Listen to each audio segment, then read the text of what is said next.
This is the War Room Roundtable podcast, the show that takes you around the world to share interviews with some of the most successful and relevant businessmen and women on the planet. Hear their stories and get the most important business lessons they've learned on the road to success, and get exclusive advice on how to implement their successes into your life and business.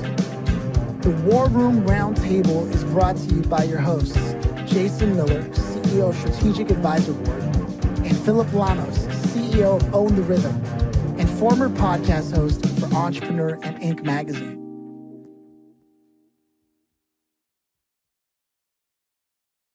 Welcome to the War Room. Sheevaun, how you doing today?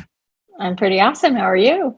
Yeah, that's the second time you said that to me since we started talking. And I love that that's the choice of words you choose. It's definitely, I can see why there's an energetic solution to what it is that you're doing, because language is part of energy, right? Yeah, I see where. Yeah, my dad taught me that. Yeah, I'm picking up where this is going. So all right. We love to start things off on the show here by asking, do you yourself, and I'm glad that you brought that up, do you yourself come from a family of entrepreneurs or working professionals? I don't know that I would say entrepreneurs in a traditional sense, but my dad worked for corporate insurance, and then he went and worked for a smaller insurance agency. And, you know, he had his own gig as far as he was concerned. He had his own gig. My mom, interestingly enough, she was a coder long before it was cool for women to be coders. So she did card punch and all kinds of crazy things. So yeah. Whoa. Okay. Yeah. Who is it? Leonard Kleinrock, I think, is someone. I was helping someone named Cal Fussman interview one of the original people at UCLA here in Los Angeles, who was like creating the network for the internet. Like, so I love stories like that of people who were pioneers in the game. It sounds like a really interesting background. She thought she was just a secretary, but when I heard her tell stories about what she was doing, I was like, that's not secretarial. Just so you know, that is not secretarial. Yes. So how did those factors sort of inform your choices when you began to step into a professional life? Well, I mean, I started my first business at 11 because they wouldn't buy me something. And I wanted a sweater. I don't know, it was $58, which maybe for people, it's still a lot, but it was $58. I wanted this sweater badly. And they said, if you can figure out how to buy it yourself, you can have it. And so I was thinking, and somehow, maybe a nudge, I'm not real sure, but I went and found the biggest lawn in our neighborhood.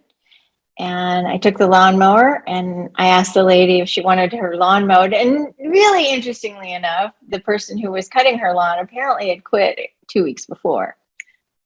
I just happened to be at the right place at the right time. She paid me a boatload of money for, that time and how old I was. I think it was 11. And then I thought, well, I'll just get another one, and I'll get another one, and I'll get another one. And, probably wasn't cool for a girl to be running around with her dad's lawnmower, but I did, and I made money. And so I got what I wanted. So I started there. And then I had another business before I graduated high school. And then I went off to college to do stupid things. Yes, we all do stupid things. I was overly ambitious. Coder, mathematics, and art. I mean, 3 majors, like what a loon. Anyway, decided that I was too introverted for any of those things, and I needed to get out into sales and marketing. So that's when I really pivoted. And then I moved to California. And the cool thing about that is I got the company. My dad was a salesperson. I got the company I was working for to give me a job in California, but not move me, because I didn't want to be on their terms. I wanted to arrive when I wanted to arrive. So that was kind of cool. And got a job, so I had some security. And then the next company I found was an entrepreneurial company. And that's really when it pivoted to, I can use everything in here and help somebody go from, and we started with 12 to $150 million, get bought by Rubbermaid, and be a really cool company. So that started the whole thing of, this is the way to go. Wow. So you were, when you finally landed in an entrepreneurial company, you were part of an exit on top of everything.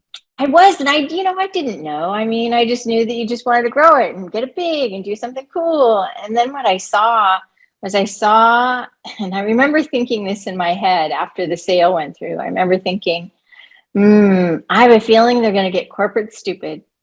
And I remember thinking this, and I said, I probably have about 18 to 24 months before they get corporate stupid, and I don't want to play. And I think it was about a year. And then I got approached by somebody else. And then that kept happening. And every time they would get corporate stupid, I would seem to be approached by somebody else until I'd done that a couple times. And so you seem to have always been at the right place at the right time, with the right attitude, the right state of mind, for the most part, armed with the skills necessary to take advantage of the opportunity. Really? Yeah, I mean, it's not like I didn't sell myself into it, for sure. I mean, it's not like they just came because, hey, you're so cool. I had to show, You're just amazing. I had to prove it.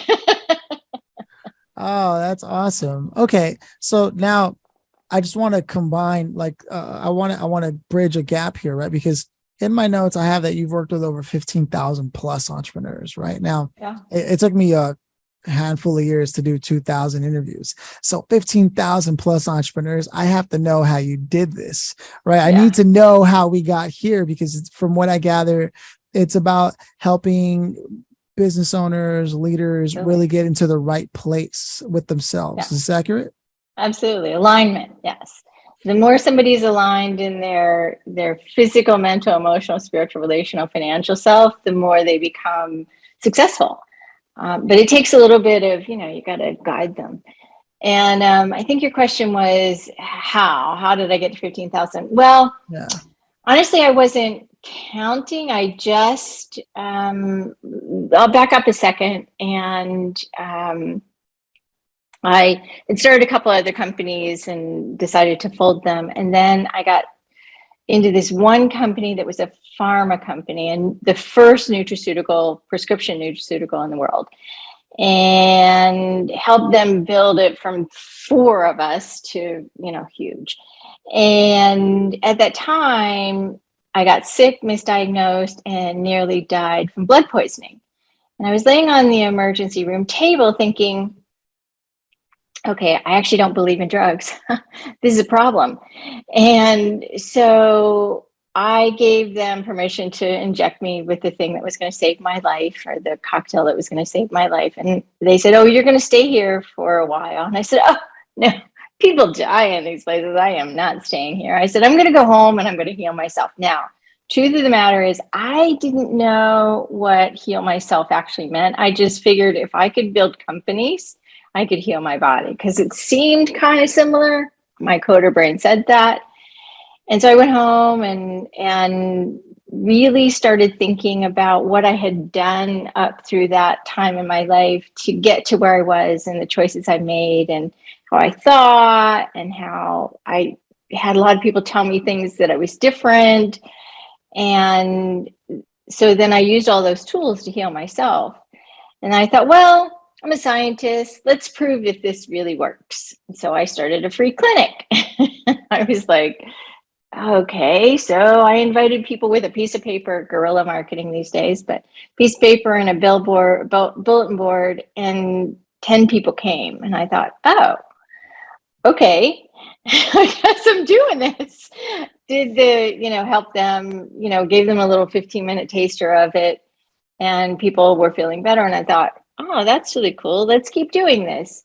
And I was still with the pharma company helping it get big. And the interesting thing that kept happening was more and more people started coming. And then somebody asked me to teach their meditation class. They told me they'd learn meditation through me, and I didn't really think I was teaching it. And it just kept going and going. I was on TV and all of these things. And I thought, oh, yeah, I'm good. I'm done. I left the pharma thing as they were getting, big and stupid. And next thing you know, I had a client say, do you know the work you have done with me? has helped me grow and me and my husband's business. And I said, what? And she said, I need you to really sit and I need to turn the tables on you. I need you to hear what I'm telling you, that we were stuck in our business, in our real estate business and in our other business, and nothing was moving for 2 years. Nothing moved. It didn't matter what we tried. And until we met you, nothing changed. And I started thinking about it, and I was just like, she said, me and my friends, who happened to apparently find out they all knew me, is they decided to get together and have a conversation about me. And they were having a conversation about how their lives were better, but their money was way better and their businesses were thriving. Launch said, all of the businesses that you work with, and I was thinking, businesses I work with? I just work with a person. And she said, all of our lives and our businesses have gotten significantly better. And I started thinking, all right, I'm a scientist. Let's look at the truth. So I started looking at all of the people I'd worked with, and some were health, a lot were health, but a lot were businesses. And I didn't realize that something that people did for a living, I just did it because I'm good at it. And I started to look for other people who were doing it with the spirituality and the energy and the health and the wealth and the business building. And I found one guy, and he said, yeah, I'm not going to help you. Basically, I was like, okay, thanks for lunch. But I got the idea that, this is something that at least one other person on the planet is doing. And then I started counting about how many people I'd worked with. And then I just started telling people, well, yeah, I help your business. And next thing you know, I have like 12 clients in a day, 15 clients in a day. Like, if you saw my calendar at that time, it was insane, but I had plenty of time to travel the world. How weird is that? Interesting. So I love that. And what a fascinating story, especially when you spoke to the only other game in town and they're like, yeah, not happening. I think that's telling of where they are and probably no longer are. Just added, we talk about this all the time on the show, how no business is an island, and what a missed opportunity there for them. I think so. It was really curious. I think this happens a lot in entrepreneurial world. Is I don't want to work with you. I don't want to help you. I don't want to collaborate with you because you might take something I have, and I just don't believe that. Yeah, no, which makes all the difference. Those kinds of beliefs. We had this conversation earlier, and it really is just a thing that the beliefs can make a difference, a big difference. And so we understand what your belief was here is you had seen a vision and you were clearly determined to see it through. So what I want to get to as the heart of the matter here, because, Jason runs multiple companies and he doesn't always talk about it, but I'm sure there's a lot of stress and all those things, right? And we have a bunch of CEOs who listen to the show, and there's a lot of stress and things of that nature. And I'm of the persuasion that you can't grow your business if you're not growing yourself, developing yourself personally. So I'm curious, is it like a physical thing, like a therapy that you do, or is it more like a mental meditation alignment kind of thing? So think about this for a second. You have energy in your hands, yes? If you're willing to play with me, both of you guys. You have energy in your hands. So if you would put your hands up like this and pay attention to the energy in your hands, okay? Right. And then in your left hand, just speak the words hate. Hate. Speak that into your left hand. Go. Hate. And then tell me what that feels like as it distinguished between your right hand. I got nothing. What'd you say? I don't think I have a soul. I left it in Afghanistan. So. That probably won't work for me. Oh, I don't agree. That's actually not true. So here's the interesting thing. So I'm just going to challenge you on this, Jason. Yeah. Is that the if that were true, you wouldn't have said all of those things. So you must feel something. You just don't know how to describe what it feels. It just is a new concept for you. So that's probably true. Yeah. Okay, so I felt condensation from my breath. That's for sure. Okay, great. So there's a distinction between the left hand and the right hand. Something, yes? Yeah, cause and effect. Yeah. Sure. Cause and effect. Sure. So every word has influence. It has an actual energy to it. Science proves this as well. There's an actual energy and a color and a shape to each word, interestingly. Is this And Haruki? I forget his name. He was a Japanese scientist. Spoke to into no, a cup that's of water. water. Yeah, that's messages in water, but that's not the energy. That's a message in a water, and we are water. But this is, so we have a body, and inside of us we have chemicals and all these things, and outside of us we actually have chemicals, and we have a sphere outside of us. And whether we believe it or not, it's there. If you've ever said, "Oh, you're in my space," you already know it's there, right? Mm-hmm. And so I deal with the concept of that energy that's outside of us, the energy that's inside of us, and then the energy of what our mind and the energy of our business all relate to. So here's an interesting fact. If you look at the Constitution and it talks about how to form a corporation is an entity in and of itself. That's what it states in the Constitution whenever you're looking at the law of how to state, how to make a corporation. An entity in and of itself means that it's separate from the individual, which means it's a separate energy. Interesting concept, right? So the energy of us and the energy of the entity have to mesh and blend in order to do something better and together. It's a togetherness thing. Now, the CEO, the owner, the top level, of course, they're going to have stress. Stress eats energy, always. But stress actually gets transformed by breath, by pauses, just like I did, and by intention. And intention in corporate words might be will, but will means that you're using your own energy. Intention means you're being a conduit for the energy. And so it's about teaching the CEO, the owner, how to be a conduit for the energy so that sales grow, so that you are moving toward your goal with more flow and grace. So you're not using your own internal and energetic resources of your human, you're using the flow that can come through you. I get that this sounds a little woo. It's kind of woo, but I say it's kind of the woo-woo and the moolah. It's woo-lah. I like the woo-lah thing. I can respect that. No, it's like borrowed force from gravity and velocity and how it all combines. You can either try to generate the force yourself and you can only get so far, or you can borrow force from what's already happening. All we have to do is look at the way rivers generate electricity to know that there's some capacity out there within and of itself that can correlate to what we're talking about here. Much like we don't see Wi-Fi, right? But it's the radio waves are there. Right. So whether we see them or not. I can get behind what you're saying. And I do believe that there is that, even if it were to be something along the lines of, for even the most skeptical person, right? One can't grow beyond a self-image meaning if you have a business and it's incongruent with your own self-image, good luck. It's going to be a struggle because it's not harmonizing. It's not jazzing. It's not vibing together. It's not synchronized, right?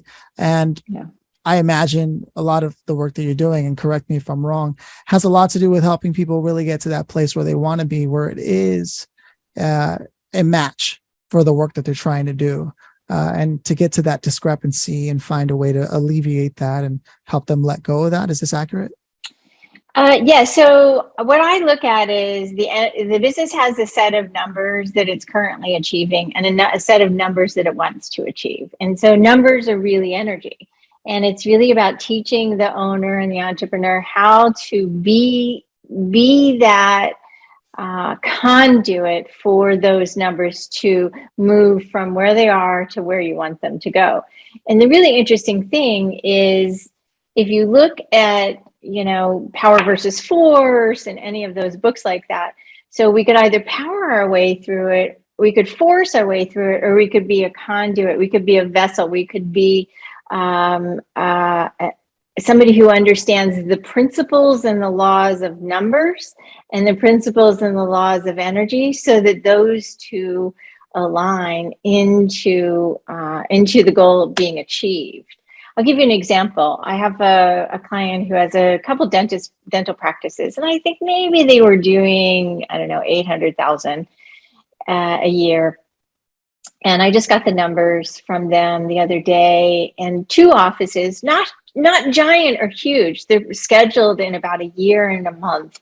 They'll end up doing about $4 million because we taught them how to use that for themselves, get their team playing at a rate that is more congruent, and get everybody playing in a way of achieving good while doing good, and then they would receive back from that.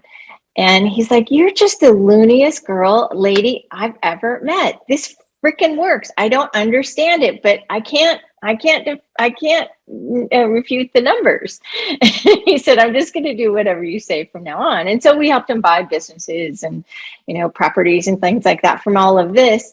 And it's just, it just expands. And the idea usually that breaks people is the expansion. That's when CEOs and owners get most stressed, is the expansion and not being able to control it.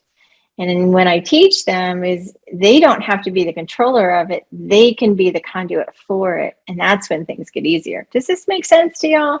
Yeah, I mean, the closest thing I could think of it is because I understand, mostly because I spent a lot of years reading a lot of books that speak to this because I have my own curiosities. But Jason and I have had a number of conversations about the trinity of success, and how many factors have to come into play for it to truly create abundance, or to channel the abundance that's there. Right. And being open to that. And Jason himself is a master of scaling businesses. That's what he does. Right. He's got 13 companies himself. So a lot of what you're saying, I'm just adding these tidbits to sort of color it for somebody who may be skeptical, because I am certainly of that persuasion. And I have found that when I am more inclined in that manner, more grateful for my day, more present in the moment, and not caught up with something that may not actually exist, and really just enjoying what I'm doing, enjoying the process, and really getting involved in that and wanting to see it grow, because I know how much it's going to contribute to everyone around me, and how it's better for more than just me, and how that's really how you can align yourself to the greater powers that work. Those are the kinds of things that I try to remind myself of daily. Not that I always succeed, but so I can get behind what you're saying is what I'm getting at. So there's another piece to this that's important for stress, but also building a business, is the physical self. So the body can only handle so much as the mind will allow, meaning if the body has a health challenge, there's a money challenge in the business. And I've tried to prove this wrong, but it has proven out over all of these times, many, many, many times. And so if the body has a challenge somewhere, some sort of physical challenge, that's already happening in the business. And now it's just about, okay, how do I unlock that out of the body so that unlocks out of the business to achieve more grace? I had a guy who owned a tech company, and he had shoulder pain. And I was like, God, really, that doesn't make sense. And so once we solved the shoulder pain, what started to unfold was that he was being sued, and we needed to create some revenue streams opposite of the lawsuit, and teach him how to interact with people in a way that was not going to break everything up. And generally, if the body has pain, it means there's something that is trying to break within inside the business.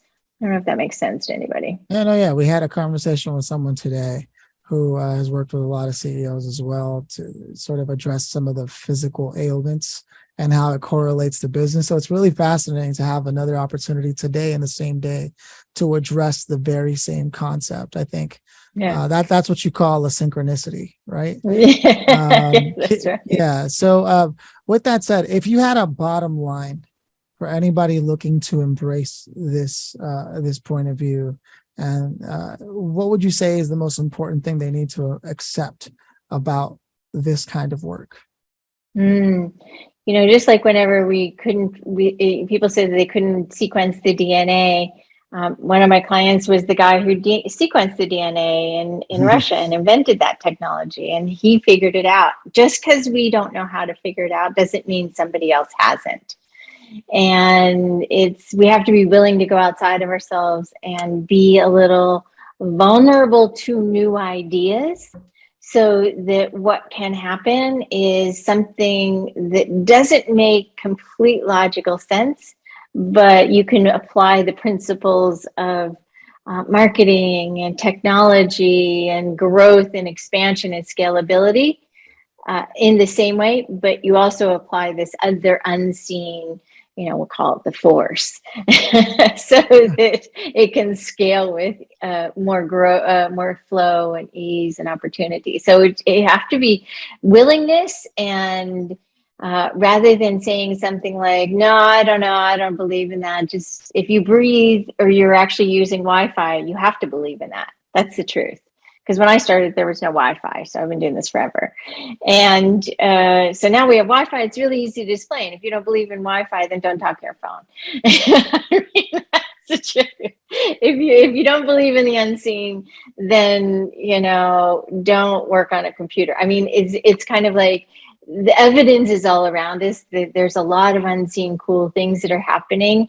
Now let that work in your favor, and let's get that potentiality to something greater. And like I say, with more ease, man, everybody needs to learn how to grow their business with more ease. That's the yummy part.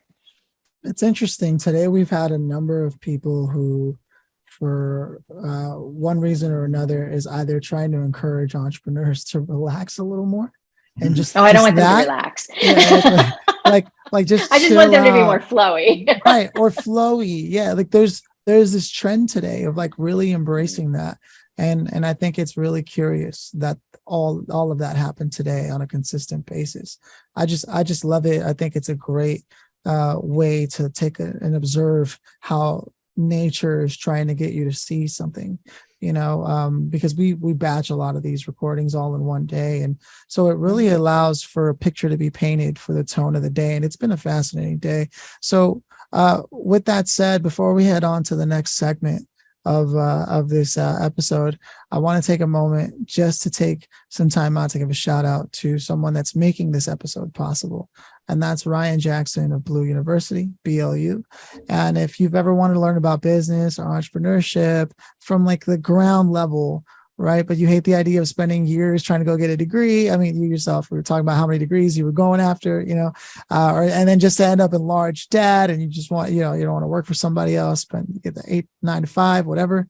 Blue University is for entrepreneurs by entrepreneurs, and their instructors have accomplished real world success. You're not going to be learning from someone who spent the last, I don't know how many years in a classroom instead of actually running a business. These are actually business people, and they teamed up with the War Room podcast to provide the education that you're looking for. So go ahead and visit blue.university for more information to apply. And if you're accepted, you can take advantage of a special 20% tuition discount by using the code SAB20. That being said, and by the end of the month, I was authorized to give away, I think it was 100 free scholarships. So, oh wow, okay. So go over to Blue University and claim your free scholarship on the War Room. There it is. Okay, and this is the perfect time as well. Sheevaun, what should people know about what you're working on right now, Sheevaun, and how can they get in touch with you and learn more about what it is that you're doing? Yeah, I have a couple things. We do an event at the end of the year, and we teach these principles all over 3 days, the physical, mental, emotional, spiritual, relational, financial principles, so that they go as a whole, as opposed to one at a time.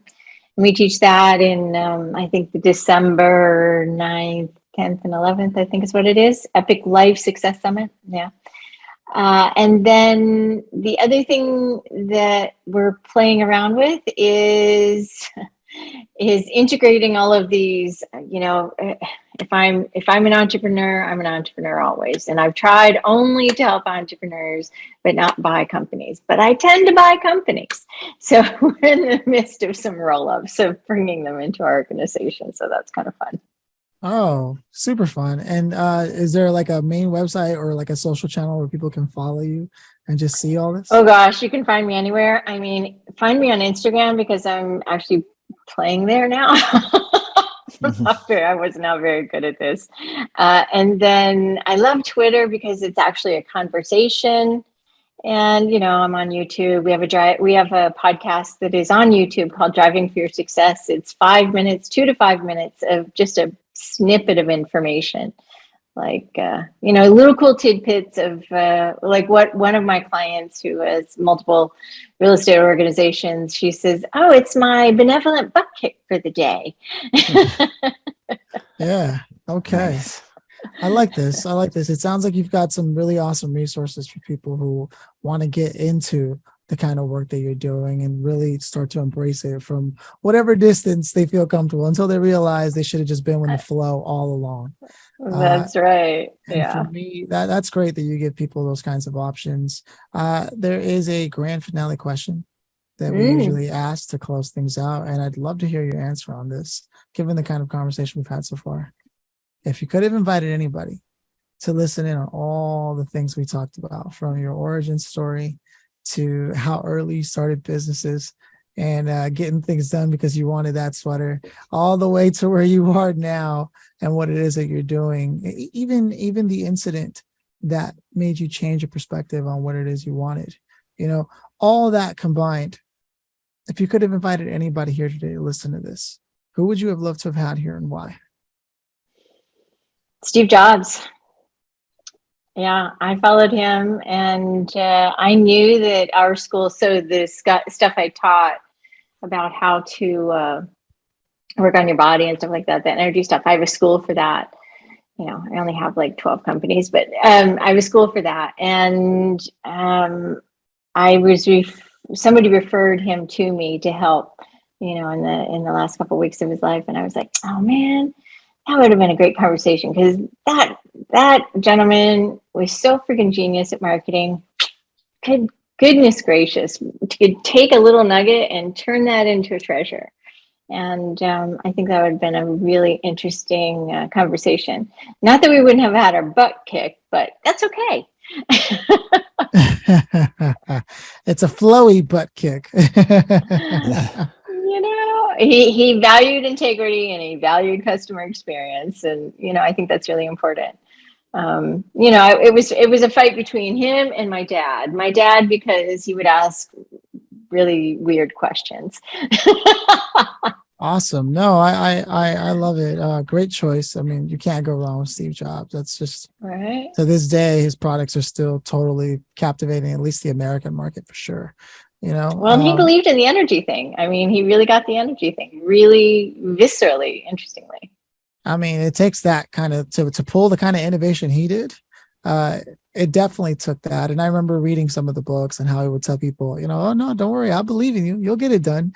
This is when we need it done by, and everybody would just be like, wow. And he made people achieve things that they thought were impossible. So I'm on board with you on that. Like, we can't do it. It's going to take at least a week. You've got 3 days. That whole thing that you see in movies, it's going to take me at least an hour. You've got 3 minutes, like that for me, that's just awesome. Great, solid choice. It has been an absolute pleasant aura, ambiance experience being able to hang out and chat with you.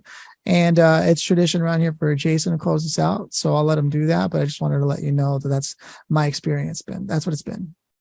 Thanks, guys. It's good. Good. I tell you, I am a huge believer in energy, and I'm a huge believer in energy because of my life experiences. And being somebody that's been through, wars and so on and so forth, you had to have that energy to get through it.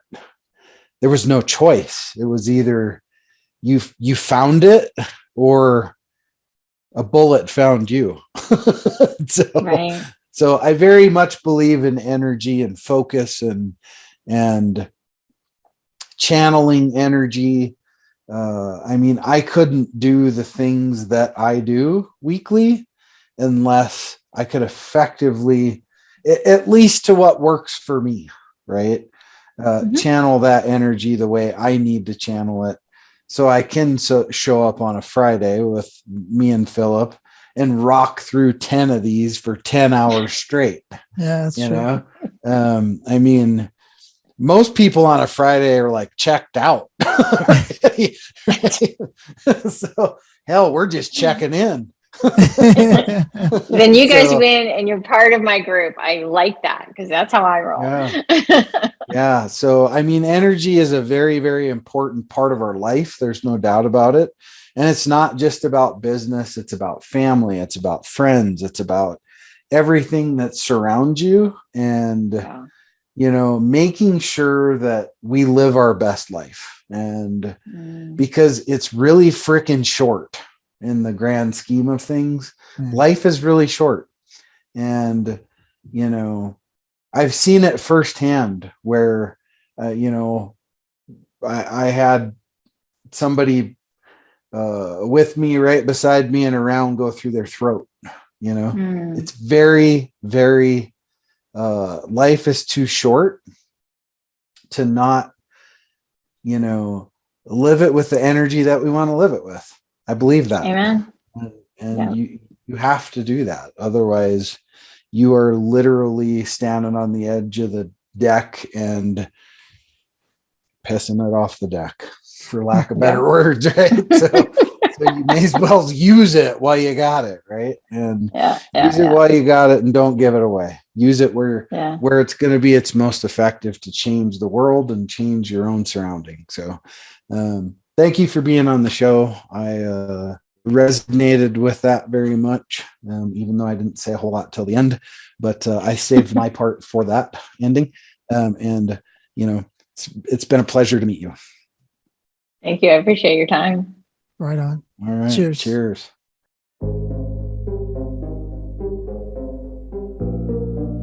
Thanks for listening to the War Room Roundtable with your hosts, Jason Miller and Phillip Lanos. Please leave your feedback and visit strategicadvisorboard.com to get the latest and greatest business advisement on the planet. Follow us on social media for updates, and always remember, if you can dream it and believe it, then you can go achieve it. We'll see you in the next episode.